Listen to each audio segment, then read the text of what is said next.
Eu quero, até antes de começar, eu sei que meu pai orou, mas eu queria orar por outro motivo, e aí eu preciso da ajuda de vocês. Porque para chegar a esse momento aqui, vocês não têm ideia de como a gente foi resistido.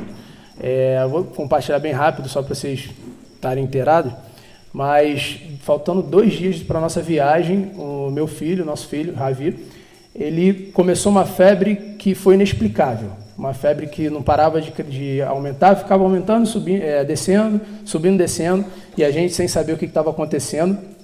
E faltavam 2 dias para a viagem. A gente viajou quinta de madrugada, na quarta noite ele estava no hospital. Então, assim, foi um desafio muito grande. A gente pensou várias vezes, nossa, o que vai ser, como é que vai ser, mas a gente entendeu que poderia ser uma resistência de fato. Porque não só por tudo que ia ser falado aqui, mas eu acredito que esse dia, esse momento, a minha história, ela de verdade pode alcançar pelo menos uma pessoa. Se alcançar uma pessoa, já cumpriu o propósito que eu tinha aqui. E a outra coisa é que normalmente eu não fico, né, muito nervoso com nada disso, não estou, mas eu passei a tarde inteira passando muito mal, uma coisa que normalmente isso não acontece. Eu fiquei a tarde inteira passando mal, eu já sabia o porquê, e aí não bastasse, eu orei lá, repreendi, vim para cá, para não ficar no quarto, vim para cá, chegando aqui eu começo uma enxaqueca que eu nunca tenho. E aí eu falei, cara, tem alguma coisa errada.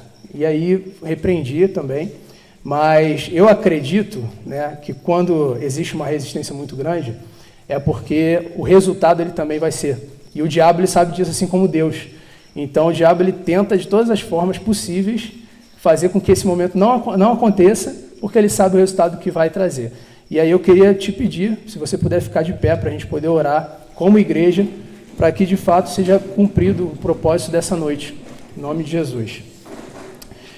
Espírito Santo, eu quero convocar o teu nome, os teus anjos aqui nesse lugar, em nome de Jesus, Pai, para repreender, Senhor, qualquer laço, qualquer trabalho, qualquer ação do diabo, de Satanás nesse lugar e nos corações de cada um. Em nome de Jesus, Pai, nós queremos, Senhor, que o teu Espírito Santo fique à vontade no nosso meio, que ele passeie, Senhor, sobre nós aqui. Em nome de Jesus, que ele possa, Senhor, encontrar corações férteis, Senhor, corações dispostos a te ouvir. Em nome de Jesus, tira toda a distração, tira toda a dor que veio do maligno, tira tudo aquilo que veio para distrair, Senhor, o nosso coração nessa noite, Pai. Em nome de Jesus, Pai. Amém, Senhor. Tu vai me abandonar, Laís?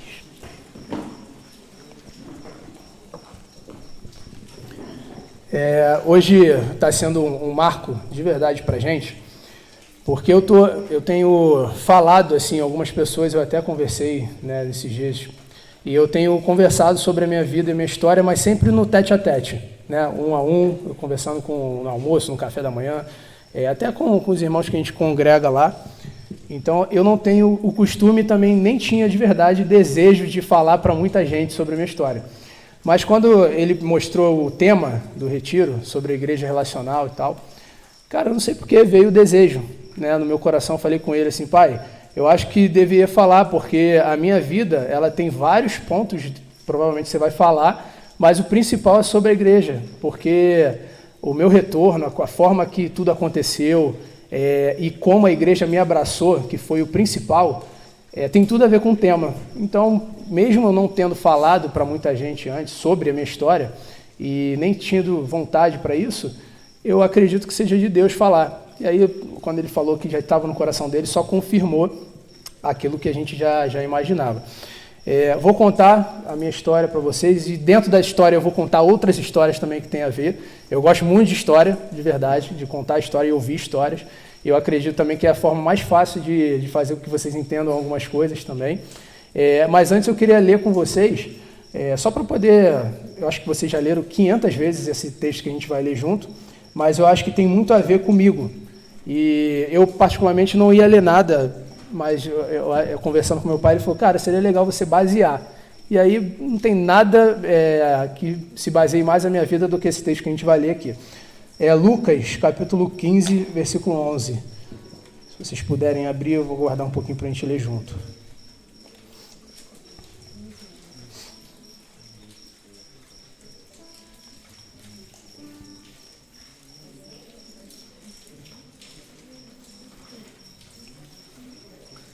Lucas 15, 11. Eu coloquei na NVT aqui, tá? Para a gente entender melhor. Diz assim, Jesus continuou dizendo, um homem tinha 2 filhos. O filho mais jovem disse ao pai, eu quero a minha parte da herança. E o pai dividiu seus bens entre os filhos. Alguns dias depois, o filho mais jovem arrumou suas coisas e se mudou para uma terra distante, onde desperdiçou tudo aquilo que tinha por viver de uma forma desregrada. Quando seu dinheiro acabou, uma grande fome se espalhou pela terra, e ele começou a passar necessidade. Convenceu um fazendeiro da região de empregá-lo, e esse homem o mandou a seus campos para cuidar dos porcos. Embora quisesse saciar a fome com as vagens dadas aos porcos, ninguém lhe dava coisa alguma. Quando finalmente caiu em si, disse, até os empregados do meu pai têm comida de sobra, e eu estou aqui, morrendo de fome. Vou retornar à casa de meu pai e dizer, pai, pequei contra ti, contra o céu, e eu não sou mais digno de ser chamado seu filho. Por favor, trate-me como um empregado. Então voltou para a casa de seu pai. Quando ele ainda estava longe, seu pai o viu. Cheio de compaixão, correu para o filho, e abraçou e o beijou. O filho disse, pai, pequei contra o céu e contra o Senhor, e não sou mais digno de ser chamado seu filho. O pai, no entanto, disse aos seus servos, depressa, tragam a melhor roupa da casa e vistam nele. Coloquem-lhe um anel no dedo e sandálias nos seus pés. Matem um novilho gordo, faremos um banquete e celebraremos. Pois esse é meu filho que estava morto e voltou à vida. Ele estava perdido e foi achado. E eles começaram a festejar. Vamos lá. Algumas coisas mexem muito comigo. Esse texto é um texto, por exemplo, que eu lia muito a minha vida inteira e nunca fez tanto sentido na minha vida como agora. Para vocês que ainda não me conhecem, eu sou nascido e criado em berço evangélico, literalmente, porque meus pais, desde que eu me entendo por gente, meus pais já eram discípulos. E eu fiquei a vida inteira ouvindo sobre Jesus, e grande parte da vida eu vivi muitas coisas no reino, né? Não só com a igreja, como também vivendo algumas experiências direto com o próprio Deus. Nunca tive vontade, até os meus 18 anos, assim, eu nunca tive vontade de conhecer nada do mundo. Pelo contrário, tinha tentações, pecados, como todos nós, mas nada me trazia o desejo de começar a conhecer o mundo, começar a conhecer o que tinha lá fora para mim. E a minha vida ela começou muito cedo, eu comecei a trabalhar muito cedo. O nosso relacionamento começou muito cedo. Para quem não sabe, nós casamos com 19 anos de idade, então assim, a gente já iniciou a vida muito cedo, eu e Tamires. E assim, até um pouco antes eu não vou entrar muito em detalhe também, porque eu acho que meu tempo é curto aqui, mas se você quiser saber mais detalhes, eu estou aberto para poder conversar contigo depois. Mas assim, até um pouco antes de casar, nós tivemos, a gente começou o nosso namoro com 17 anos, 18, 16, me corrija aí. Minha memória é péssima.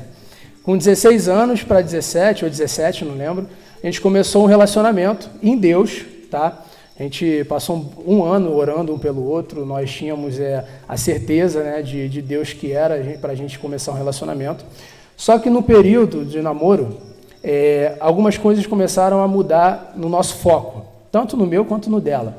A gente literalmente tirou Jesus, que era o centro do nosso relacionamento, e começou a colocar um ao outro no centro. Então, o relacionamento que era para agradar a Deus, ele se tornou um relacionamento que ela era a minha vida e eu era a vida dela. Então, a gente vivia literalmente um para o outro. Só que a Tamires, ela sempre foi muito discípula de Jesus. E eu até então achava que era também. Até a começar a acontecer algumas questões, e eu literalmente larguei Jesus de lado, embora eu não tinha falado isso ainda, mas eu larguei Jesus porque a minha vida começou a ser só Tamires, só Tamires, só Tamires. Esse é um mal que acho que a grande maioria das pessoas que começam a namorar cedo, não que seja errado, tá? Nós não começamos a namorar cedo, mas esse é um mal que a imaturidade faz, porque normalmente isso acontece quando você começa muito cedo a namorar, porque você pega e normalmente você não sabe administrar, você não consegue colocar Deus acima de tudo e colocar a pessoa no lugar que ela tem que ficar. E a gente foi assim, né? 2 adolescentes, e começamos dessa forma. E o que aconteceu? Deus falou com a Tamires, na época, nós tínhamos 18 anos, né?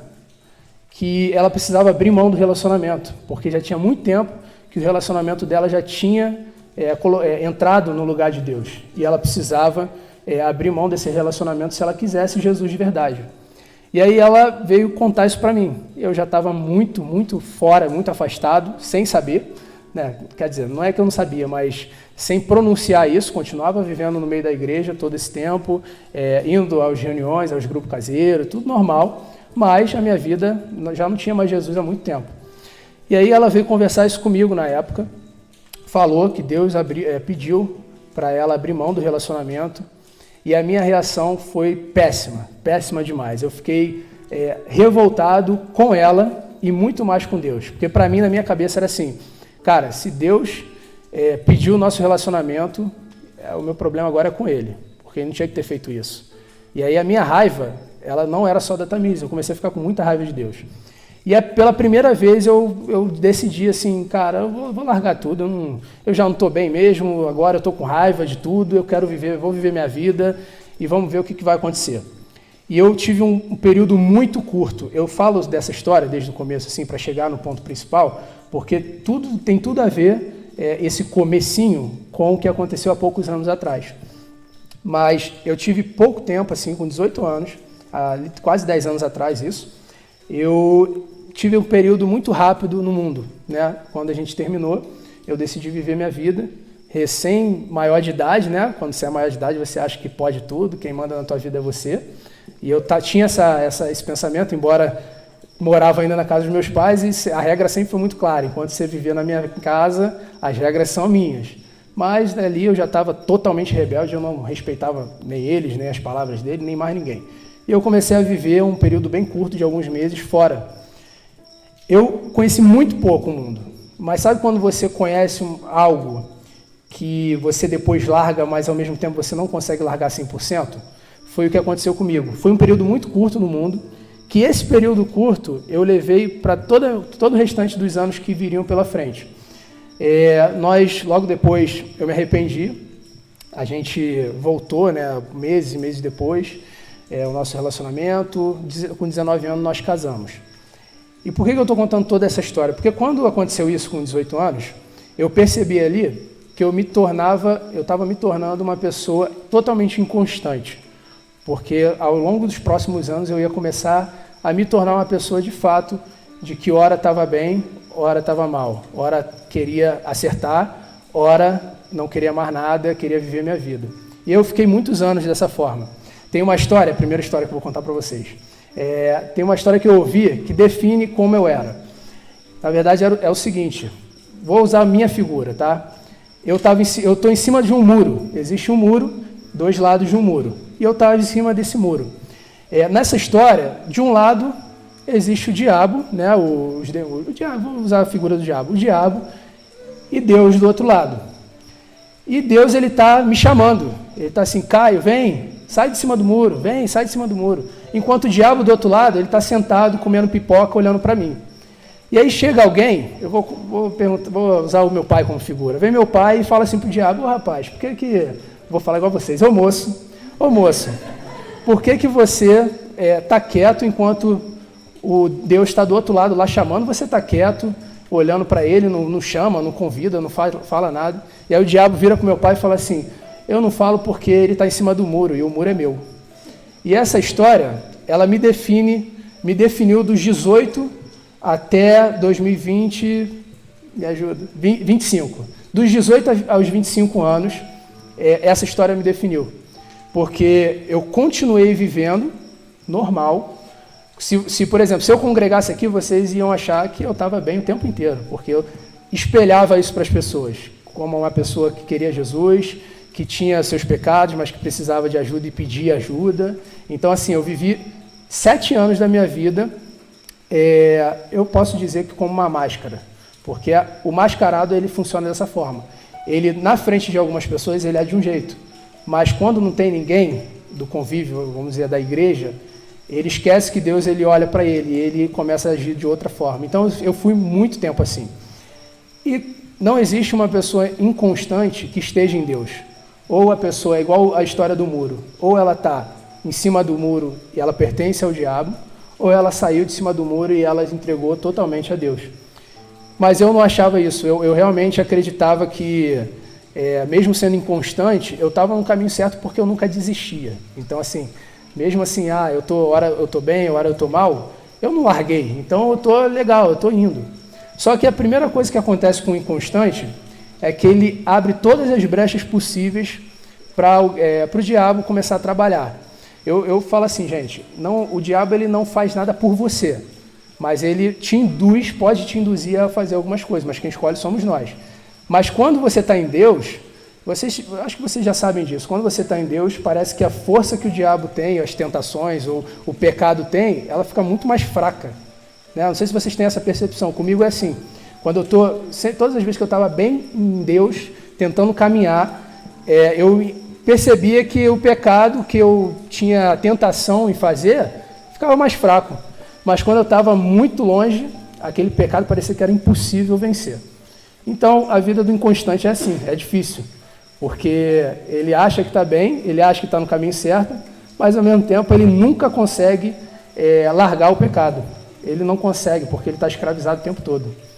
E é justamente assim que funciona a vida do inconstante. E eu fiquei assim durante muitos anos. E a vida do inconstante também funciona da seguinte maneira. Começa sempre com pecados pequenos, até a ponto de você ir avançando na vida de pecado. Por quê? Porque você não anda, é o que ele fala, não anda na luz. A minha história, esqueci de falar isso no começo, a minha história, ela tem 2 pontos principais do que foi falado hoje de manhã, que é a confissão de pecados, e eu vou explicar por quê, e o perdão, que também vou chegar nessa parte. Mas confissão de pecados por quê? Eu me tornei uma pessoa inconstante, a primeira coisa que eu falo é porque eu nunca andava na luz. Eu tinha o costume de confessar meus pecados, porque eu aprendi isso desde cedo, desde adolescente. Eu sabia que, se meus pais saíam de casa e eu via filme de terror, eu era apaixonado por filme de terror, tá? Não sei se vocês gostam, mas eu gostava muito. Hoje eu não assisto mais. Mas eu era apaixonado por filme de terror. E aí eu esperava eles saírem de casa para poder assistir um filme, ou às vezes eu ia dormir, pegava o meu telefone na época e botava um filme sem ninguém ver para poder assistir. Eu sabia que eles não gostavam, mas eu estava assistindo escondido. E o andar na luz é justamente o quê? Você chegar e falar, olha, me perdoa porque eu assisti filme de terror, eu sei que vocês não gostam e tal. O que eu fazia? Eu tramava para minha consciência ficar limpa e ao mesmo tempo não falar exatamente o que eu fiz. Então eu chegava, por exemplo, estou dando exemplo, tá, gente? Eu chegava para eles e falava assim, queria te pedir perdão porque eu vi um filme de suspense muito tenso. Entendeu? Eu poderia chegar e o andar na luz me perdoa porque eu vi um filme de terror. Mas eu vi um filme de suspense que foi um pouco tenso, me perdoa. E a minha vida era assim, eu vivia em pecado, em vários pecados, desde pornografia, de mentira, de enganar as pessoas, eu vivi muito tempo assim, escravizado nesses pecados, mas eu nunca confessava 100% todos eles. Eu sempre pedia ajuda, porque, e não era nem por Jesus, nunca foi, sempre foi para poder aliviar minha consciência e eu conseguir chegar na reunião e levantar minhas mãos para o céu, e chorar, e ficar com os olhos fechados, porque era a maneira que eu tinha da minha consciência ficar tranquila. E aí, eu sempre confessava meus pecados pela metade, sempre. Se eu, vamos supor, vou dar um exemplo, né? Se eu cair no pecado de pornografia, eu chegava com o meu discipulador na época, cara, me perdoa, porque eu quase caí. Eu nunca confessava exatamente o pecado que eu estava fazendo. E aí entra o grande perigo, porque quando você não anda na luz, você dá abertura para o diabo fazer o que ele quiser. Literalmente, oferecer o que ele quiser, você já está fraco e o pecado ele só piora, porque você nunca consegue ficar saciado apenas com um tipo de pecado. E comigo era assim, eu não confessava meus pecados, logo não andava na luz. E se eu não ando na luz, você não tem como crescer em Deus. E aí, se não tem como crescer em Deus, a tua vida não faz sentido, nele, né, no caso. Mas eu também não queria confessar meus pecados de jeito nenhum. Então, assim, eu estava legal, estava tranquilo, né? Legal não, mas estava tranquilo viver essa vida mascarada, porque eu estava conseguindo levar, pecava, pedia perdão, minha consciência ficava limpa e tal, mas eu achava, naquele momento, que eu estava conseguindo enganar Deus. Eu conseguia enganar as pessoas, de repente eu estava conseguindo enganar Deus também. Óbvio que era um pensamento totalmente errado. E foram muitos anos assim. E esses pecados, eles começaram de uma forma muito pequena, simples, né? Não existe pecadinho nem pecadão, a gente sabe disso, mas existem pecados mais graves do que outros. E eu comecei com pecados pequenos, vamos dizer assim, né? Menos graves. E esses pecados, eles literalmente foram chamando outros. E pouco tempo de casado, eu comecei a viver uma vida de adultério escondido dela, sem ela saber de nada, é óbvio. É porque se ela soubesse, com certeza a gente não continuaria na época. E eu comecei a viver esse período. Só que eu, como tudo na minha vida, né, eu dava um jeito de ficar com a consciência livre, fui e confessei para ela, e eu confessei uma parte dos meus pecados. Porque uma coisa é, por exemplo, eu confessar o pecado com uma pessoa, mas eu na época tinha prática virtualmente de falar com outras pessoas e eu não confessei tudo para ela. Então, assim, até para minha esposa, que eu queria o perdão e queria de alguma forma ali continuar vivendo sem ter que dormir com aquilo na minha cabeça, porque toda vez que eu ia dormir eu ficava com aquilo, cara, eu preciso falar, aquilo me agoniava e nunca, mais uma vez, não era por Jesus, eu fazia pela minha consciência, sempre foi pela minha consciência. Então, às vezes que eu deitava do lado dela, eu ficava com aquilo na cabeça, meu Deus, o que eu estou fazendo? Eu preciso pedir perdão, eu preciso que ela saiba. E aí eu falei e confessei pela metade. E, cara, mais uma vez, não existe forma de você progredir em Deus se você não andar na luz. E a minha vida, mais uma vez, mais um episódio que eu tive a oportunidade de andar na luz 100% e começar a virar a minha página ali, mais uma vez eu escolhi não fazer. E foi passando o tempo e a minha vida, ela se tornou... Eu não digo, gente, que a pessoa que é inconstante é porque tem pecado oculto. Eu não posso falar isso porque eu não sou Deus. Mas pelo menos comigo sempre foi assim. Eu nunca consegui sair do lugar em 7 anos porque eu sabia que eu tinha pecados que eu tinha dentro de mim que eu não colocava para fora. Eu não andava na luz, então não tem como eu progredir em Deus ou crescer em Deus sem poder fazer com que as pessoas soubessem de fato quem eu era. E eu sabia disso, então a minha luta era uma luta consciente. Eu sabia que eu não ia conseguir progredir, mas ao mesmo tempo eu não queria abrir mão da minha vida de pecado e muito menos de correr o risco de perder a minha família, a minha casa, que a gente casou tão cedo, estava construindo uma vida legal, então eu não queria perder isso. Imagino que as pessoas iam pensar, a igreja então, caramba, envolvidaço com a igreja, né, de estar trabalhando, servindo, né, o que dava para fazer, e de repente, imagina eu contar as coisas que eu estava fazendo, ia ser complicada a coisa. E eu pensava nisso, né, aí Jesus estava de lado e eu, estou conseguindo enganar Jesus, então vamos embora. Tá fluindo, então vamos continuar. Como eu falei, um abismo ele vai chamando o outro. E aí no ano de 2020, recente, um pouco recente isso, no ano de 2020, 19, eu começo a viver uma etapa da minha vida, que eu posso dizer assim, uma etapa mais obscura da minha vida, porque depois de 6 anos vivendo dessa forma, em cima do muro, onde o muro já tinha dono, eu comecei a querer me envolver com mais pecados do que eu já estava vivendo. Então eu comecei, o que começou a acontecer? Eu comecei a olhar para o mundo, vou dar alguns exemplos bem simples assim, eu ia para uma praia, por exemplo, que lá no Rio de Janeiro tem bastante praia, né? Eu fiquei sabendo hoje que a praia mais perto de vocês aqui é 4 horas de viagem, não é? É bem distante. Lá não, lá a gente tem a praia muito perto, então a gente frequentava muito praia, e aí fomos para uma praia um dia, e eu reparo assim que tinha um grupo de jovens assim bebendo, com funk, com som lá e tal, não sei o quê, e aquilo ali, acho que eu nunca fiquei tão tentado a viver aquilo, nesse episódio da praia, que foi ali que começou tudo. Eu olhei aquela galera e falei assim, cara, quero muito viver isso. E aí aquele ponto ali começou a mudar todo o restante dos meus meses que viriam pela frente, porque eu olhava para aquilo, eu passava num barzinho, que lá no Rio também é bem famoso essa parte de barzinho, eu passava nos barzinhos e, caramba, eu até com ela, às vezes de carro, eu dava vontade de quase estacionar e sentar lá, mas eu sempre olhava para ela assim, como alguém que, cara, ela quer Jesus, não tem como eu viver isso, não tem como eu conseguir viver minha vida, a não ser que eu me separe, aí eu consigo viver, mas se eu não separar, não tem como é que eu vou deixar ela em casa e ir para a noitada, não tem como. Mas aquele desejo era muito forte e não parava. Então, assim, eu comecei a me ver fazendo algumas coisas que eu antes não tinha muito costume. Então, por exemplo, eu comecei a trazer algumas coisas, eu vou falar para vocês, não que seja pecado, tá? Mas são coisas pessoais minhas. que eu acredito que hoje, por exemplo, eu não faria. Mas eu comecei a colocar, por exemplo, para eu assistir, eu sou flamenguista, tá? Graças a Deus, para quem não sabe. Desculpa aí para os vascaínos, para os tricolor que tem aí. Mas assim, eu comecei a colocar na minha vida o seguinte: para eu assistir o jogo do Flamengo, eu preciso de cerveja do meu lado. Sem cerveja eu não assisto. Então, eu comecei a trazer os costumes que tinha lá fora para dentro da minha casa e dentro da minha vida. Então, já que eu não posso viver lá fora, eu vou tentar trazer o máximo possível. Então, eu comecei a ouvir muita música secular. Então, assim, eu comecei a preencher minha mente com coisas literalmente de fora. Isso tudo, frequentando as reuniões, grupo caseiro, segue a vida tudo normal, tá? Não tinha saído, não tinha nada disso, estava vivendo a minha vida normalmente. Mas eu comecei a trazer o mundo para dentro da minha casa e dentro da minha vida. E aquele desejo rápido que eu tive da praia, de passar no barzinho, aquilo ali começou a explodir. E eu comecei a ficar cada vez mais louco para viver. Falei, cara, eu preciso viver isso, eu preciso experimentar. E no final do ano de 2019, eu recebo uma pessoa lá na minha casa que literalmente vive tudo aquilo que eu estava desejando viver naquela época.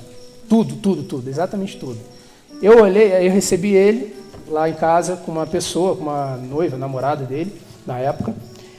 E foram 3 dias, que a Tamires até fala, né? Foram 3 dias que ela viveu o inferno. Mas para mim foram 3 dias que literalmente mudou minha vida para pior da minha vida. Porque eu, convivendo com essa pessoa durante 3 dias, aquele desejo, ele não se tornou mais desejo. Eu já tinha tomado a decisão que eu ia viver exatamente assim. Então, assim, a vida promíscua, né, na prostituição, na bebida, droga, tudo aquilo que eu via, aquilo que eu abominava durante muito tempo, por conta da minha vida inconstante, na vida também nas trevas, eu passei a desejar. E em 3 dias eu tomei a decisão. Eu falei assim, eu vou viver isso tudo. Agora não é mais desejo, eu vou viver. E se ela não quiser, o negócio é dela. Eu sabia que ela não ia querer, porque ela sempre foi uma discípula de Jesus.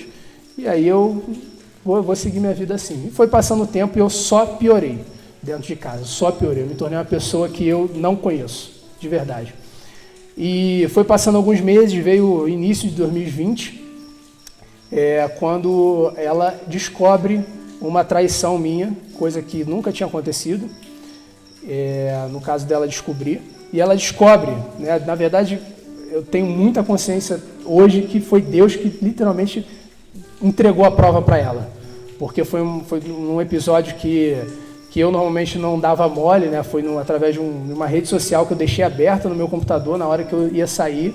E ela foi pesquisar um negócio no meu computador de trabalho, abriu a rede social para fazer alguma coisa dela, quando entrou no meu e eu já estava exatamente no ato com a pessoa, conversando com a pessoa, exatamente, e ela acompanhou tudo em tempo real. E na hora, quando eu cheguei em casa, ali começou tudo. Eu já estava desviado, já tinha declarado que não queria mais Jesus, e já estava vivendo a minha vida, né, embora não 100%, porque eu ainda era casado, e pelo menos nisso, eu fazia tudo de errado fora, mas pelo menos nessa parte de vou deixar e vou pro baile, eu não estava fazendo ainda, porque eu sei que isso ia acontecer.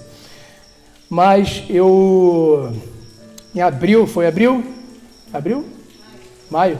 Em maio de 2020, acontece esse episódio, e eu chego em casa depois, e ela veio me confrontar. E eu negando, não foi, você está viajando, tem nada a ver e tal. E de repente ela fala assim, cara, para viver com você dessa forma não tem como, você não é fiel, você não... E começou a falar as coisas que realmente estava vivendo. E aí, né, alguém em Deus, né, óbvio que eu não estava em Deus, mas assim, alguém que pelo menos quisesse Jesus, ele ia falar o quê? Cara, não, me perdoa, eu fiz errado, eu preciso de ajuda. Mas no meu caso, a minha resposta para ela foi assim, você não quer, pega as coisas e vai embora. E aí, depois já tinha 6 anos, né, de casado? 8 anos juntos, 6 anos de casado, a gente decide separar. Ela querendo Jesus, cada vez mais, e ali foi a minha oportunidade. Quando ela foi embora, eu falei assim, cara, agora chegou a minha hora. Tudo o que eu passei a vida, durante esses últimos anos querendo viver, eu vou viver e eu não vou ter freio, não. Eu vou viver de uma forma intensa. Eu sempre fui uma pessoa intensa, sabe? Tipo, não só falando das coisas de Deus, mas em tudo. Eu vou estudar, eu sou intenso para estudar, para trabalhar, para qualquer coisa. E para o mundo não foi diferente. Eu falei assim, cara, eu vou viver de uma forma intensa como eu nunca vivi antes. Tudo que aparecer pela frente eu vou fazer. Só que estava começando a pandemia. Então, assim, aquele desejo, aquela oportunidade na minha vida, eu falei, pô, vou viver tudo, vou encontrar meus amigos, não sei o que. De repente, tudo acabou, porque tinha começado a quarentena e não tinha mais nada, e aí eu estava sem ela, sem o meu convívio, porque o meu convívio até então era só igreja, eu tinha contato com poucas pessoas fora, mas só por mensagem. Então, assim, eu literalmente estava sem ninguém, sem ela, sem ninguém e sem nada para fazer. Porque eu estava começando a quarentena e eu falei, ferrou, mas eu não vou desistir não, agora é a minha oportunidade, eu esperei muitos anos para isso, minha oportunidade de viver essa vida que eu sempre quis. E o que aconteceu? Aí é que entra, eu estava conversando até com o Felipe hoje mais cedo, né? E aí eu lembrei dessa parte, que é engraçado, que Deus ele trabalha muito, mas é engraçado também como o diabo também trabalha pra caramba. Porque eu lembro da minha história que eu estava sozinho, eu falo do diabo porque não tem como não ter sido. Literalmente, as duas pessoas que entraram em contato comigo por rede social foram dois caras que tinham exatamente a mesma história que eu. Desviados do evangelho, recém-separados da esposa, estavam vivendo na gandaia e vieram fazer contato comigo porque o que aconteceu, cara? Separou e tal, você vem andar com a gente, vamos junto e tal. A gente passou por isso, não sei o quê. Parece coisa diabólica, mas foi exatamente assim que aconteceu. E a partir dali que começou tudo, porque eu já não tinha mais limite, não tinha mais ela, não tinha mais igreja, Jesus já não tinha muito tempo. Então eu falei assim, é a minha oportunidade de fato viver as coisas que eu queria viver durante muitos anos da minha vida. E foi. Porque assim, eu também teve isso, porque eu nem pensava em voltar nada. Eu falei, cara, acabou. Ela vai viver a vida dela e eu vou viver a minha. Então, assim, pouquíssimo tempo, dias, assim, eu peguei e eu falei assim, também, você vai querer alguma coisa de casa? Eu vou vender tudo e te dou uma parte, a gente vê o que a gente faz. E aí eu peguei e literalmente acabei com o apartamento inteiro que a gente ganhou, que Deus nos deu quando a gente casou, porque a gente não tinha gasto um centavo para comprar nada. E a nossa casa era toda mobiliada, porque na época que a gente casou, literalmente Deus deu. E eu vendi tudo e literalmente também, todo o dinheiro que eu recebi foi para a noitada, todo. E era assim, eu vendia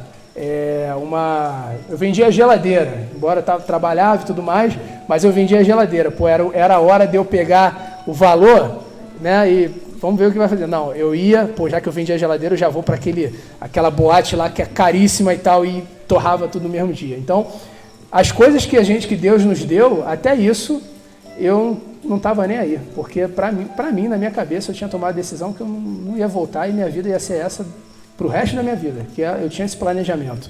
A minha vida também sempre foi planejada, então eu planejei até minha vida fora, e eu vou compartilhar melhor daqui a pouco com vocês. E aí, o que aconteceu? Lá no Rio, acontecia muito na quarentena, coisas clandestinas, né? Porque eu não podia, estava tudo fechado, então as boates, tudo isso estava fechado, mas o povo carioca gosta de uma folia, então tudo estava funcionando de forma clandestina. Eles armavam uma forma e até as coisas que eles abriam lá, a polícia vinha, fechava, aí ficava meia hora, ligava de novo o som, ou às vezes dava um dinheirinho para a polícia ir embora. Então sempre ficou muito tempo assim. Então aquela dificuldade que eu achei que eu ia ter, por estar no período de quarentena, eu não tive nem um pouco, pelo contrário. As coisas literalmente começaram a abrir para eu poder passar e começar a viver. E aí foi muito rápido, foi um abismo, literalmente um abismo chamando o outro, porque eu comecei a criar algumas fugas. Se eu falar para você assim, olha, eu odiava a minha vida nessa época, eu vou mentir para você. Pelo contrário, naquele momento eu estava apaixonado por tudo que eu estava vivendo, porque era muito novo, né? Então eu estava com eu esqueci a palavra que se dá, mas que você fica enganado. Deslumbrado. Eu estava deslumbrado com o mundo, que eu não conhecia, então para mim estava tudo maravilhoso. Então eu não tinha consciência pesada, eu não tinha dificuldade de dormir pensando, eu pensava muito no casamento, né? Tantos anos juntos e tal, complicado, mas eu não tinha consciência pesada em nada do que eu estava fazendo. E eu comecei a... Lembrei, mas existia uma questão que mexia muito dentro de mim, que era... Não era o pesar da consciência, mas era lembrar da Tamires. Então eu lembrava, mesmo vivendo muito, de uma forma muito intensa o mundo, eu lembrava muito da Tamires nesse período, muito, muito. Pelo tempo que a gente ficou, eu acredito que foi o processo que Deus também tinha na minha vida. Então ele me fazia lembrar muito da Tamires.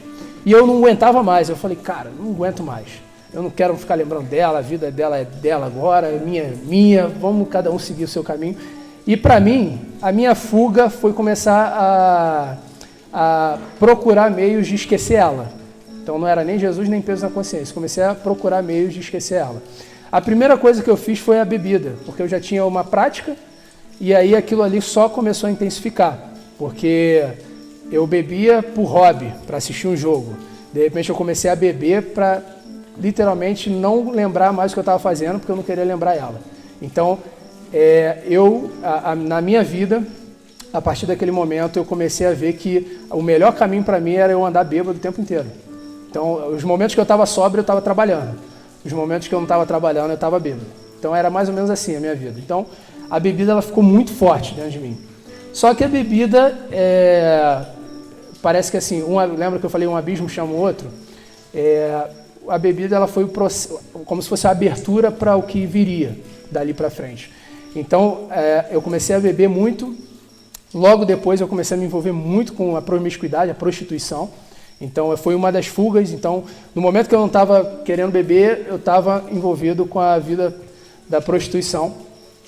E aquilo ali também não conseguia me preencher, nada me fazia esquecer dela. E, de repente, eu comecei a me ver não só lembrando dela, mas lembrando daquele carinha que eu tanto achei que estava enganando e tal. De vez em quando, na hora de dormir, ficava assim, eita, o que eu estou fazendo? Eita, para onde eu vou? Para onde eu estou indo? E aí eu comecei a pensar em como eu poderia esquecer dela e de Deus. Porque agora não era mais o problema só ela, era Deus também, que vinha na minha mente o tempo todo. Porque assim, eu não sei quantos de vocês já se desviaram, mas eu acredito de verdade que qualquer pessoa, não precisa ter tido uma experiência, mas qualquer pessoa que já teve algum contato com Deus, não estou falando de igreja, estou falando de Deus. Qualquer pessoa que teve algum contato com Deus, quando ele larga, ele literalmente sente algo faltando dentro dele. E comigo era assim, eu era muito feliz com o que eu estava vivendo, mas eu tinha uma tristeza dentro de mim que as coisas não conseguiam me preencher. Que é o que tantas pessoas falam, né? O vazio só pode ser preenchido por Deus. E eu ouvi muito isso antes de sair, vocês não têm ideia do quanto eu ouvia isso das pessoas. Olha, não vale a pena, Caio, não faz isso. Ainda mais no comecinho, assim, que aconteceu tudo. Caio, não vale a pena, viver lá fora não vale a pena, você vai se quebrar, você vai voltar quebrado. E mas eu quero viver, se é isso mesmo, eu vou saber na prática. Então, eu sempre respondia dessa forma. Tem um episódio, uma outra história também, que eu não posso deixar de contar, porque isso me marcou muito.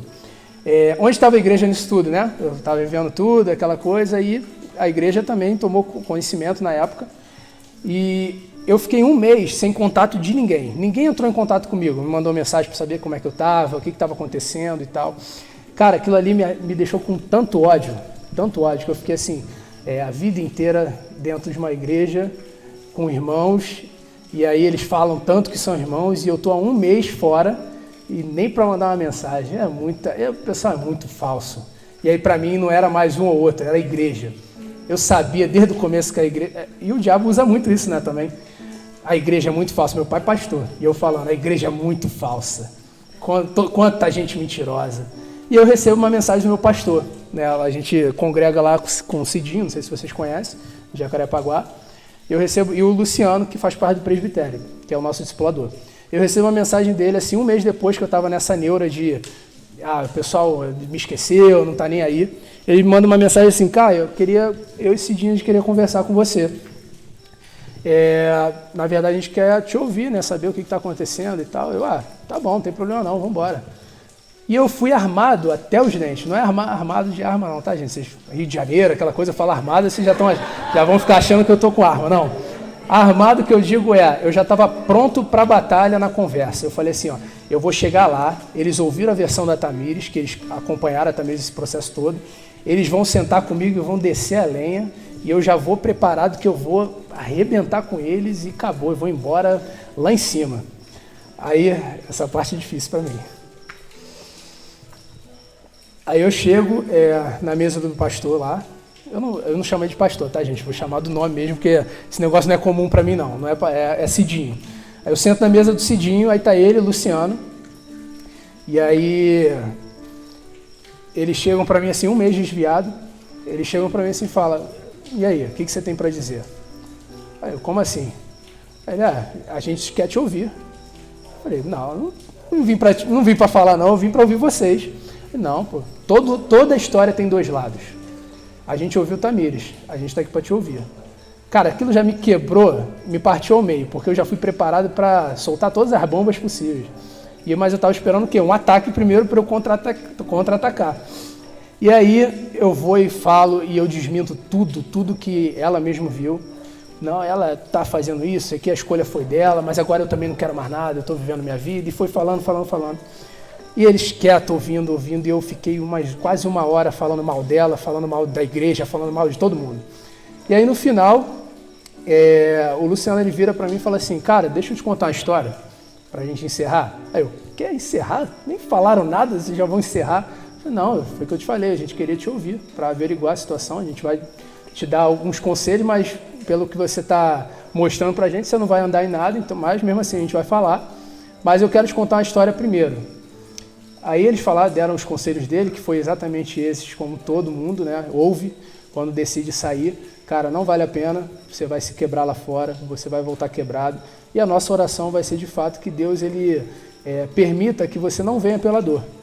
E essa foi a conversa, que ele te alcance pelo amor, para você não precisar passar pela dor para voltar. Mas eu quero te contar uma história antes, e essa história é a história que me marcou demais.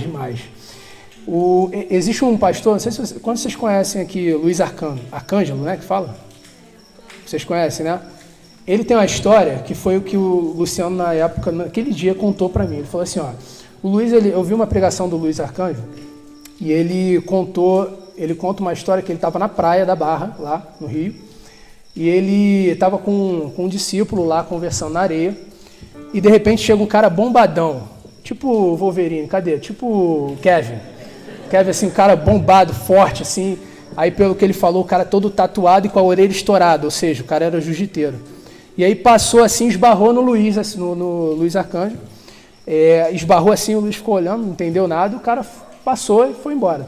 Só que daqui a pouco o cara entra na água, mergulha, vai lá pro fundo e começa a nadar e tal.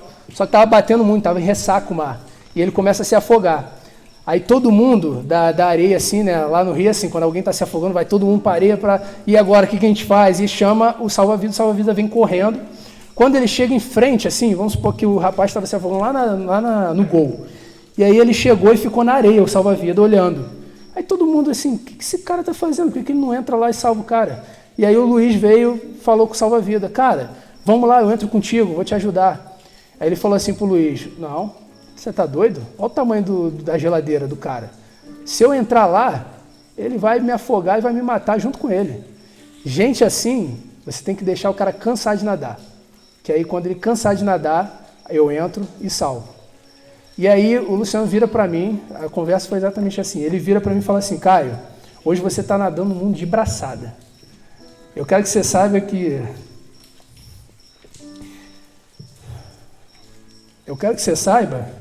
que quando você cansar de nadar, eu vou estar lá na areia te esperando. É só você gritar. E aquilo ali acabou comigo. Porque eu estava preparado para uma coisa e eu saí de lá chorando, mas nada na minha decisão tinha mudado, porque a minha decisão era viver minha vida e eu não ia voltar atrás. Eu já fui longe demais, né? Já me separei, já vendi as coisas, eu não tenho como voltar atrás de jeito nenhum, vou viver minha vida. Mas aquilo ali me arrebentou. E dali pra frente foi quando entrou a questão de lembrar de Deus que eu falei pra vocês. Que antes era só ela que eu lembrava, e dali pra frente, todos os dias na hora de dormir, principalmente... Por que eu falo na hora de dormir? Porque era o único momento que eu estava sozinho e sóbrio. Era na hora de dormir, às vezes, né? Então era o momento que eu tinha para poder pensar no que eu estava fazendo. O restante do dia eu estava fazendo. E aí eu lembrava e foi quando eu comecei esses abismos todos. Já não bastava a prostituição, eu fui procurando outros meios e aí fui apresentado às drogas e comecei a usar algumas drogas para poder ver se preenchia isso e também nada funcionava.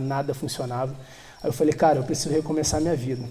E aí, mais uma vez, o diabo aparece e fala assim, você quer recomeçar a tua vida? Eu vou te ajudar. Eu já te ajudei te enviando 2 amigos, agora eu vou te ajudar de outra forma. Eu recebo um convite para ir morar em São Paulo. E São Paulo, para quem não sabe, é a terra da promiscuidade. O Rio mas o São Paulo eu acredito que seja o triplo. E aí eu recebo esse convite. Eu até falo para a pessoa assim, que me convidou para morar junto lá. Falei assim, cara, eu vou fazer o seguinte, eu vou passar uma semana aí em São Paulo. Se eu gostar, se eu achar que eu vou me adaptar, eu vou e fico de vez. E aí eu passei uma semana lá e eu vi como a vida era tudo aquilo que eu estava vivendo muito mais intenso. Aí eu falei, cara, isso aqui é o paraíso. Eu vou vir para São Paulo, eu vou largar tudo. Eu já voltei naquela semana, sentando com eles, vou para São Paulo, vou morar lá, minha vida vai ser lá a partir de agora, estou caindo fora. E aí imagina, né, já tava vários choques um atrás do outro. Primeiro o filho se separa, depois o filho abraça o mundo de uma forma que nunca viu e de repente o filho pega a herança e quer ir embora. E eu fui morar em São Paulo. O primeiro mês assim, então, foi uma vida desenfreada, porque literalmente tudo que eu vivia aqui no Rio intensificou de uma forma que nem eu esperava. Eu recebi muitos livramentos, principalmente principalmente no Rio de Janeiro. Recebi muitos livramentos assim de morte, de verdade, de brigas, lá tem, né, vocês que sabem disso, mas lá é muita milícia, a milícia toma conta do Rio de Janeiro e miliciano você vê em tudo, qualquer lugar. Então teve muitos livramentos de amigos meus que a gente entrava numa briga com os caras que a gente só ia ver que eram os caras, depois os caras estavam tirando. Então assim, eu recebi muitos livramentos de Deus, muitos. Mas para mim era só sorte, né? Deus não existia, Deus existia, mas eu não tinha mais na minha vida, então não era Deus, eu era sorte, eu era sortudo de estar vivo. E então vou aproveitar esse recomeço aí que a vida está me dando, né? A vida está me dando a oportunidade de recomeçar em outro estado maravilhoso e tudo mais. E fui. Depois de um mês, nesse meio tempo, gente, a igreja, Tamires, meus pais, meu irmão, todo mundo orando muito, fazendo muito jejum. Teve gente que depois eu nem conheço e veio falar depois, né? Cara, jejuei por você. Gente que eu nem imaginava. Então, assim, tava uma oração muito frenética pela minha vida. Teve até coisa de, né, relógio de oração, não foi? Que fizeram lá. O meu grupo, na época, fez um relógio de oração, que inclusive recentemente eu ouvi de um amigo, né, um irmão lá do grupo, que ele falou assim, Caio, tu deu muito trabalho. E teve um dia que eu cheguei para minha mulher e falei assim, olha, eu não vou mais participar desse grupo não tem mais jeito, ele não vai voltar. Aí ela, não, você tem que continuar no relógio, o relógio é até ele voltar, não é um período, não são meses. O relógio ele tem que ser até ele voltar. Porque todo mundo me via dessa forma. Eles me viam, Tamires também, embora a gente não tinha mais contato, mas ela de alguma forma já sabia o que eu estava vivendo. Então todo mundo já me via como um caso impossível, porque realmente eu estava vivendo uma vida que eu também nunca imaginei. Eu falava, por exemplo, que as drogas eu nunca ia usar drogas porque ia contra os meus princípios como homem, né? Que meu pai me formou, eu não vou usar nunca droga. E droga também foi. Então, assim, eu já estava em níveis que eu até eu ia contra. Mas no mundo você não quer saber, você só quer preencher cada vez mais. E tudo que apresentava eu estava indo. Então, a igreja estava orando muito, intercedendo muito. Eu tinha um projeto de vida, eu vou contar para vocês o meu projeto bom de vida. Meu projeto era o seguinte, eu fui para São Paulo e falei assim, eu vou viver 3 anos na gandaia. 3 anos vivendo essa vida que eu estou vivendo, vou zoar o plantão, vou ficar com quem eu quiser, vou viver minha vida. Depois de 3 anos, eu contei isso para o Felipe, né, e para a esposa dele hoje, depois de 3 anos, eu não quero mais Jesus, mas eu vou namorar uma pessoa da igreja, porque essas meninas de fora não valem 1 centavo. Então 3 anos eu vou viver, que eu acho que 3 anos já dá para construir minha vida em São Paulo, vou viver bem, vou conhecer a noitada direito, depois de 3 anos eu arrumo uma pessoa certinha, mas eu não quero Jesus, mas vou viver com uma pessoa lá, nunca mais vou casar na minha vida, porque eu não quero mais ficar preso com ninguém. Então a minha vida estava toda planejada e passou um mês em São Paulo, eu estava encaminhando ali, legal, realmente vivendo de uma forma muito intensa, trabalhando, vivendo legal assim, legal no sentido da palavra como homem, né? Minha cabeça humana.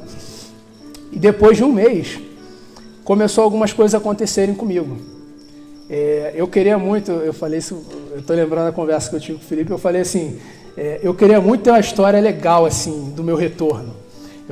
Na verdade, eu não queria nem ter esse testemunho para contar, mas já que eu tenho, eu queria muito poder falar que um anjo do céu apareceu para mim e falou, Caio, volte. Eu queria muito ter uma história bonita assim, ou de repente eu quase morri e ter uma experiência quase morte. Uma coisa legal assim para contar, né, para as pessoas, seria legal. Mas o meu retorno ele não teve nada disso. O meu retorno ele foi literalmente resposta de orações que nem eu sabia. Por que eu digo isso? Porque Deus ele começou a tirar o gosto que eu tinha das coisas. Olha que coisa louca, eu estava com 5 meses, se não me engano, já nessa vida, 1 mês em São Paulo, e tudo que eu estava apaixonado foi sendo tirado de mim. Eu vou dar alguns exemplos aqui, eu vou contar alguns episódios que aconteceram comigo, porque foi o processo que aconteceu. Eu, como falei para vocês, eu bebia demais. E teve lá em São Paulo as coisas acontecem também muito, todos os dias, né, é a cidade da noite, e eu fui numa quarta-feira, eu tinha que trabalhar no dia seguinte, e eu fui para um baile na época lá que tinha, com um grupo de amigos e cheguei lá. Eu vou contar alguns episódios que foi o que me marcou, foi o ponto que começou a virar na minha vida, tá? E nessa festa, eu lembro que a gente chegou com esse grupo de amigos e eu fui comprar um barril, né? Um barril é como se fosse um combo de cervejas que a gente compra quando vai sair. E eu fui comprar esse barril. Comprei, eu lembro que eram 14 long necks, né, que é aquelas cervejas de garrafa. E aí botei assim na mesa com o pessoal, aí todo mundo olhou, e eu não vou tomar cerveja não, tá doido? Eu quero bebida quente. Aí o outro falou assim, eu não vou beber porque amanhã eu vou trabalhar.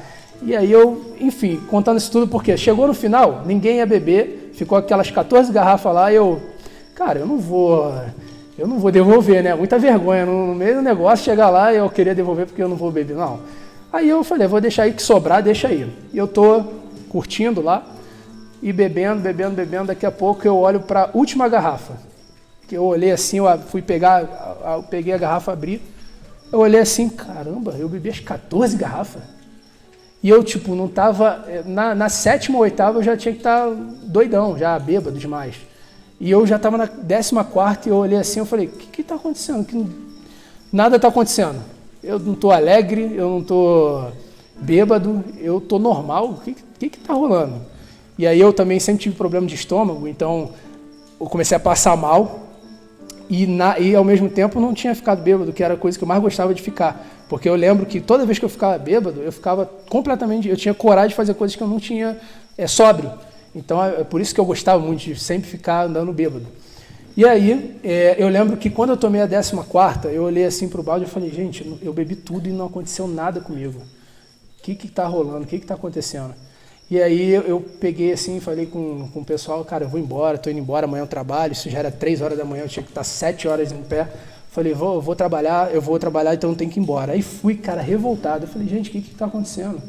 Aí no dia seguinte, mesma coisa, fui tomar alguma coisa assim no almoço do trabalho, fui tomar uma bebida lá alcoólica e também, nada, não aconteceu nada. Eu falei, cara, o que tá acontecendo, gente? E aí eu comecei assim, e sem passando mal, né? Eu comecei a passar mal, eu falei, não vou ficar passando mal sem ficar nem alegre, eu vou parar de beber. Foi assim.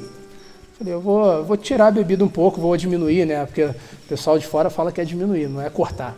Eu vou diminuir a dosagem, vou começar a beber menos e tal. Isso foi na 4ª. Vou contar os dias porque foi um atrás do outro, assim.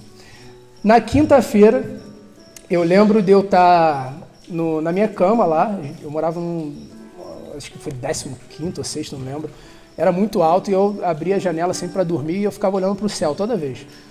E aí eu lembro que quando eu me desviei, no meu Instagram, eu tirei todo mundo que era envolvido com a igreja ou com Jesus. Eu só tinha gente fora, eu só seguia gente fora. Só que eu tenho uma afilhada, que é filha do meu pastor, do meu discipulador.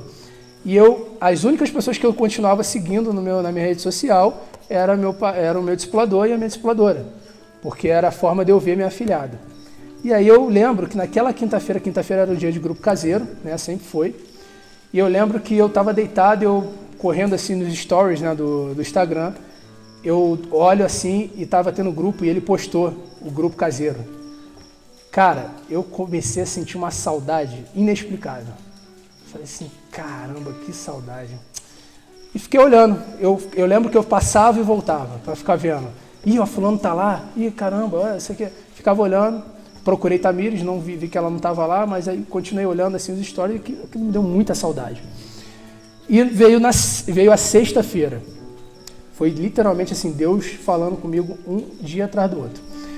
E na sexta-feira eu estava voltando no ônibus para casa, e aí eu estava falando com minha mãe no telefone, e toda vez que minha mãe citava alguma coisa relacionada a Tamires, eu ficava revoltado e sempre culpava muito ela pelo fim do casamento, porque até então eu nunca assumi as coisas que eu tinha feito, e eu falava sempre, quando ela tocava no assunto Tamires, eu ficava revoltado, e sempre falava, mãe, quem decidiu ir embora foi ela, o problema é dela, acabou, vida que segue, não quero falar sobre isso, e sempre tratava ela com muita grosseria porque eu não queria falar sobre isso.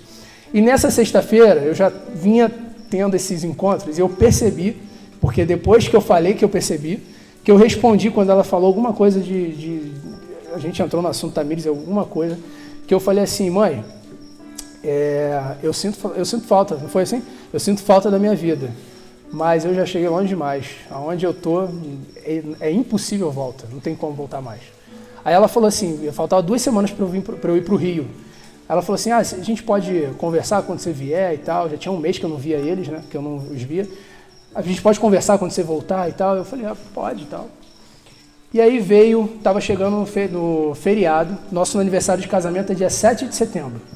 E o feriadão que tem no dia 7 de setembro, eu e alguns amigos de São Paulo, a gente combinou que a gente ia passar esse feriadão no Rio. E aí eu até falei assim, zoava muito com os amigos, eu falava assim, vamos pro Rio, vou aproveitar para comemorar meu aniversário de casamento lá. Aí, era motivo de encarnação e tudo mais. E aí, beleza, vim pro Rio com eles, já vim todo programadinho, a gente chegou aqui sábado e eu ia embora terça-feira à noite. Terça-feira à noite, isso. Então eu tinha 4 dias aqui no Rio, tinha 4 dias lá no Rio para estar com a família e tudo mais, estar ao mesmo tempo com eles e reencontrar os amigos do Rio que já tinha um mês que eu não via. E aí eu vou contar alguns episódios aqui que vai fazer sentido depois, tá?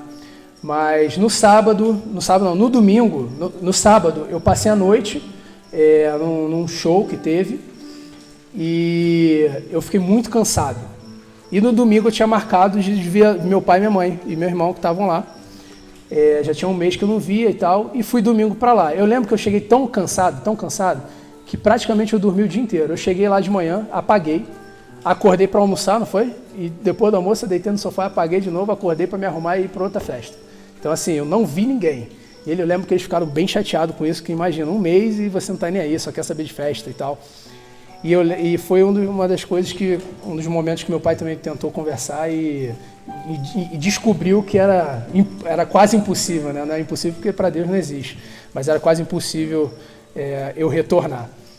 E aí, fui para essa festa, voltei na segunda-feira, porque eu falei para eles, né? Eu falei, quase não vi vocês, eu vou na segunda, eu já vou com a mochila, já vou com tudo, vou ficar na casa de vocês até a viagem. E aí fui segunda-feira para lá. E na segunda... quando chegou a segunda-feira, a minha mãe ela já vinha fazendo uma oração que ela pedia para Deus dar uma oportunidade dela conversar só comigo, né, na casa. E estava lá meu irmão, meu pai, minha mãe, minha avó, tinha algumas pessoas lá. A gente almoçou, eu fiquei acordado na segunda-feira todinha lá. A gente almoçou e de repente, eu não sei o que aconteceu, que todo mundo saiu de casa, só ficou ela. E diz ela que não foi combinado não. Mas ficou só ela e eu. E eu lembro que eu estava no chão, vendo televisão, no celular. Aí ela sentou assim do meu lado, eu queria... vamos voltar, vamos retomar a conversa, lembra da conversa que a gente teve no ônibus e tal? Eu falei assim, não, eu já te falei que não tem volta não, gente, já foi, a gente vai entrar nesse assunto de novo. Não, mas eu queria voltar e tal.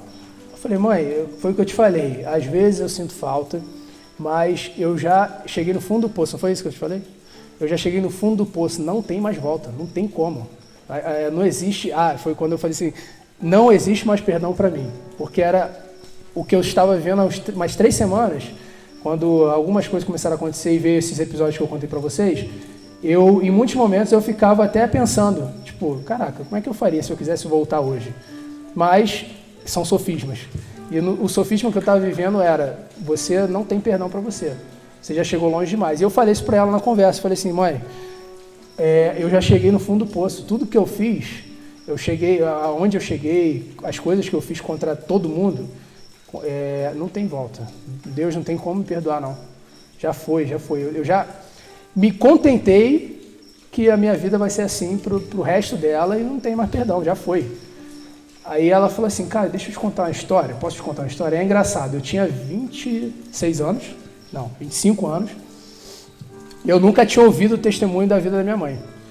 Aí, hoje, né, olhando como é que Deus faz as coisas, porque eu poderia ter ouvido em qualquer momento ao longo dos meus 25 anos, que é uma pessoa que convivia comigo todos os dias. Então, assim, Deus literalmente preparou um dia certo, a hora certa para eu ouvir e sabia que aquilo ali ia me afetar de alguma forma. E na conversa, ela começou a contar a vida dela, de quem ela era sem Jesus. Só que assim, os nossos pais a gente conhece muito bem. E eu conheço meu pai, conheço minha mãe hoje, sei que são discípulos, e eu não fazia ideia de quem ela tinha sido antes de Jesus. Quando ela começou a contar, eu falei assim, que isso? Eu lembro que a minha reação foi o tempo todo assim, duvido, tu não fez isso não. Não foi, não, é impossível. Você, não tem como. E eu ficava assim, porque grande parte da história dela era exatamente a minha. E eu ficava, não, você não fez isso, não duvido. E dentro de mim, então, mais ainda. Minha mãe deve estar mentindo aí para eu poder, não é possível, para eu poder ficar sensibilizado e tal. Só que eu lembro que, de repente, eu comecei a chorar. Eu, frio, mal, longe demais de Deus. Eu comecei a chorar, e eu não sabia explicar porquê. Eu lembro que eu olhei e falei assim para ela, cara, se você conseguiu mudar, se Deus transformou a tua vida, Ele pode transformar a minha também. Ali começou o processo.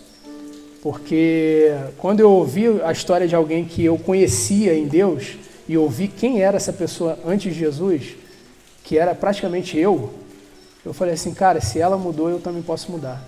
Eu não tenho mais essa. Parece que, literalmente assim, eu estava cego e comecei a enxergar. Eu estava enganado e, de repente, a verdade veio sobre a minha vida. E eu falei assim, eu preciso me arrepender, eu quero Jesus.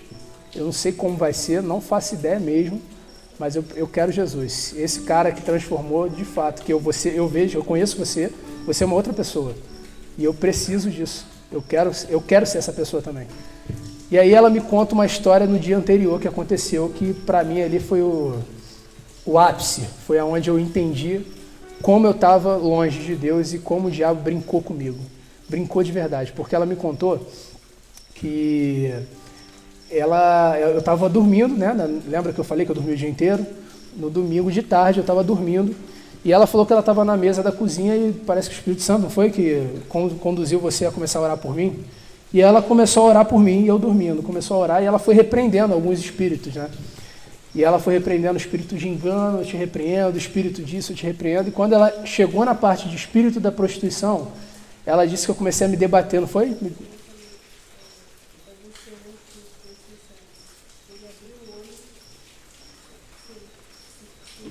Quer falar aqui não? Não, ninguém ouviu. Aqui, o microfone, aqui, ó. Vem aqui o microfone. Tu tá doendo aí, né? Pode parar, por favor. Eu estava orando e assim, eu comecei a repreender. Fica parado. E nomeando os espíritos. E quando eu cheguei, eu olhei bem para ele e assim, tive uma convicção de que era o espírito de prostituição. E eu falei, ele estava desmaiado, muito apagado. E eu falei assim, é você, né, espírito de prostituição? Ele abriu o olho, sentou, olhou para mim e falou, sim. E deitou de novo e voltou a dormir. E eu tive convicção de com quem eu estava lutando. Eu comecei a orar pontualmente para ele se livre daquele espírito. E aí, quando ela me contou isso, eu entrei em desespero. Já não era mais querendo pedir perdão só, eu entrei em desespero, porque eu sabia que tudo era real. E eu também sempre fui uma pessoa muito difícil de acreditar nas coisas. Só que eu conheço ela. Então, para ela falar que realmente aconteceu. E eu não lembro de nada, isso que me assustou, porque eu literalmente não lembro de nada, só lembro que eu estava dormindo e acordei. E quando eu ouvi essa história, eu lembro que eu comecei aí o choro de arrependimento se tornou choro de desespero, não foi? Que eu fiquei desesperado, eu fiquei com medo, eu comecei a ficar com muito medo. E eu entendi ali o nível que eu tinha chegado e o que o diabo estava fazendo na minha vida. Porque, gente, assim, o diabo ele não faz por você, ele te induz, mas é você que escolhe. Mas ele tem muita influência quando você começa a escolher cada vez se afundar mais. E aí, para chegar nesse nível, uma pessoa que é filho de pastor, que é criado no evangelho, que já experimentou algumas coisas em Deus, chegar nesse nível de ser usado, do diabo usar a tua própria vida para responder, eu não sei se isso é endemoniado, não sei o que é, mas eu fiquei desesperado. E aí, meu pai chegou logo em seguida e começou um mover lá dentro daquela sala. Eles, o tempo todo assim, você quer confessar? Eu falei, quero. Você quer Jesus? Eu quero. Então confessa, eu não. Porque eu ficava com medo para mim. Foi? Foi você? Depois que ele chegou? Eu comecei a orar por você e você estava com medo de manifestar. Sim. Eu tive uma visão literalmente que eu via uma roda de demônios, mas também eu via anjos em volta de nós com espadas na mão. Ninguém está ouvindo, né? Eu vou contar então. Ela falou. Você quer falar? Ela falou que ela naquele momento estava eu e eu com muito medo, e ela falando assim, confessa Jesus, e eu não, porque eu parecia que eu tinha certeza que eu ia cair de novo. E aí ela falou que ela viu, teve uma visão de uma roda de demônios ao meu redor, e ao mesmo tempo uma roda de anjos, como se fosse uma guerra, né? Em volta de os demônios em volta e em volta de nós. Como se fosse uma guerra mesmo. E ficou essa guerra travada, porque eu não consegui. Eu não consegui de jeito nenhum. E ali acabou o mover, a oração, o chororô e tal. Eu não consegui confessar Jesus, porque eu literalmente fiquei com... eu comecei a enxaqueca também, realmente. Comecei a enxaqueca que eu não queria falar. Eu queria, mas eu não tinha coragem, porque para mim ia acontecer de novo e eu fiquei com muito medo. E eu lembro que eu falei assim, cara, amanhã eu viajo para São Paulo de volta. Eu falei com minha mãe, você pode pedir Tamires para eu poder ter a oportunidade de pedir perdão a ela antes de ir embora? Porque eu quero Jesus, eu preciso de Jesus, eu quero mudar minha vida e eu preciso pedir perdão a ela, não posso ir embora sem pedir perdão a ela. E aí ela conseguiu falar, a gente já tinha meses sem se falar, e até então eu não tinha conseguido confessar Jesus por conta do medo. E no dia seguinte eu encontro o Tamires para conversar, imagina, né? Meses depois a minha vida nas redes sociais era totalmente exposta, então as pessoas viam o que eu estava vivendo. Ela muitas vezes também soube, e eu sentei com ela, foi mais de 2 horas de conversa que eu não conseguia olhar mais de 2 segundos nos olhos dela, de tanta vergonha, mas tanta vergonha. E aí eu acredito que essa vergonha foi o começo do quebrantamento, né, da minha vida, porque eu lembro que foi uma conversa muito difícil, onde ela só chorava e eu também, e eu pude pedir perdão a ela por todo o dano que eu tinha causado todo esse tempo, porque não foi meses, foram anos, pelo menos que eu me lembro, foram 6 anos de inferno dentro de casa, pela escolha inconstante que eu vivia. E naquele dia eu ia embora, eu falei, cara, eu vou embora e tal, e eu preciso, já fiquei desesperado, imagina, eu acabei de confessar, legal, depois do pedido de perdão, eu consigo confessar Jesus, só depois do pedido de perdão. Que aí entra a questão do perdão, né? Que era o outro ponto, porque eu realmente não acreditava, eu acreditava que ela ia me perdoar, mas que ela ia, sabe aquele negócio de me perdoar e nunca mais quero ver a tua cara? Eu realmente acreditava que seria isso, e ela teria toda a razão para fazer isso, toda. Por tudo que eu fiz, ela teria toda a razão para fazer isso. Mas ela ali na conversa, ela escolheu me perdoar e orar por mim. E depois da oração dela, eu consegui confessar Jesus. E ali começou o retorno de tudo, começou a mudança de toda a minha vida. Eu voltei para São Paulo no mesmo dia, mas eu já voltei assim, sabendo que eu tinha todo um caminho pela frente. Quando a gente está desviado e a gente retorna, existem muitos sofismas que acontecem na nossa mente. E uma das primeiras é o quê? O que as pessoas vão pensar? Eu vivi tanto tempo enganando as pessoas e tal, as pessoas vão achar que eu estou enganando de novo e tal. E, cara, eu lembro que nenhum dos sofismas teve mais força sobre minha mente, sobre minha cabeça.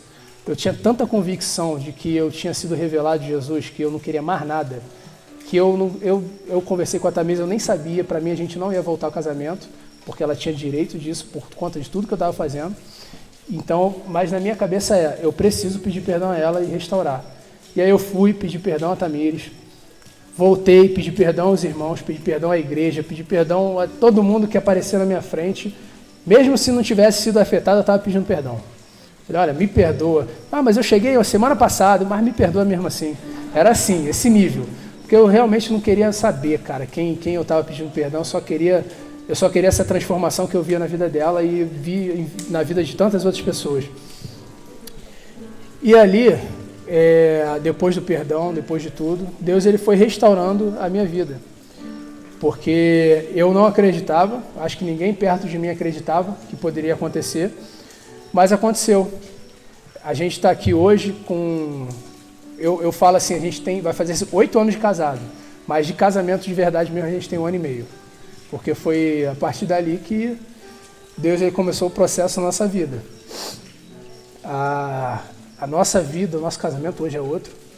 A minha vida na luz é outra, porque eu nunca tinha andado na luz e hoje é literalmente assim, se eu topei e disse uma palavra feia, eu chego para alguém e falo, ó, me perdoa porque eu acabei de falar uma palavra feia. Eu comecei a praticar tudo aquilo que eu ouvi, mas não praticava a vida inteira. Por quê? Porque eu sei que a vida nas trevas me levou para o estado que eu fiquei. E aí, então, qual era a forma que eu tinha para eu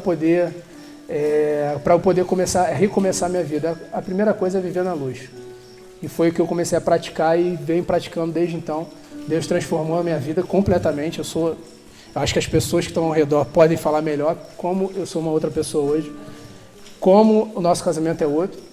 E de cara Deus nos deu também, logo depois, assim, demorou um tempo para a gente reatar o casamento, mas logo de cara Deus nos deu um filho, que foi assim o selo de toda a mudança, de tudo, toda a restituição, assim, que era um sonho nosso. E engraçado, o nosso desejo desde sempre foi engravidar em 2020. A gente sempre teve esse desejo. E ela engravida no final de 2020, no finalzinho mesmo do ano de 2020. E só um detalhe também que eu acho legal falar. O nosso aniversário de casamento é dia 7 de setembro. O dia que eu retornei para Jesus foi no dia 7 de setembro de 2020. Então, assim, é a aliança, sabe? Eu pedi até as meninas, a Laís deve estar revoltada que está tocando e o dedo doendo pra caramba.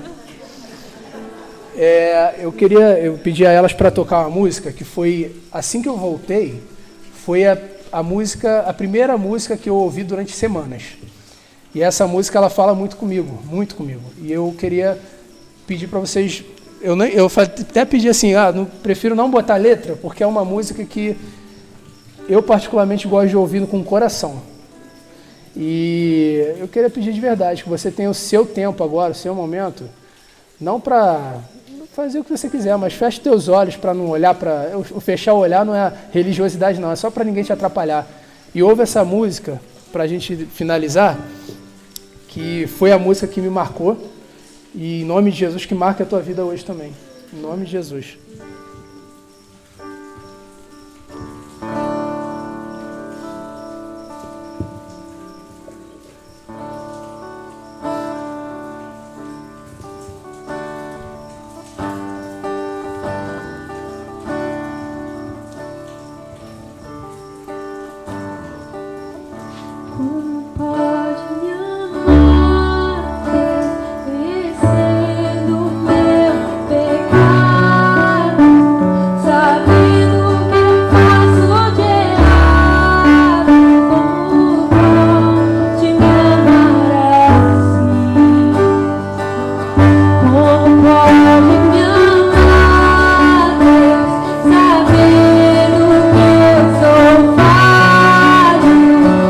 Meu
Capacitá-la a perdoá-la, perdoar o cara.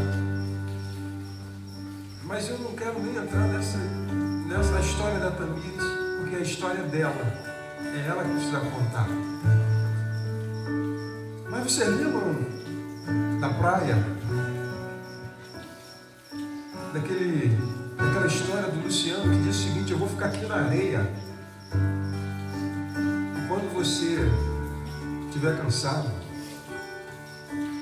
você vai me falar e eu vou entrar no mar e vou te resgatar. Isso aconteceu. O Caio não ligou para mim. Ele ligou para o Luciano e disse assim: tu pode vir me buscar em São Paulo?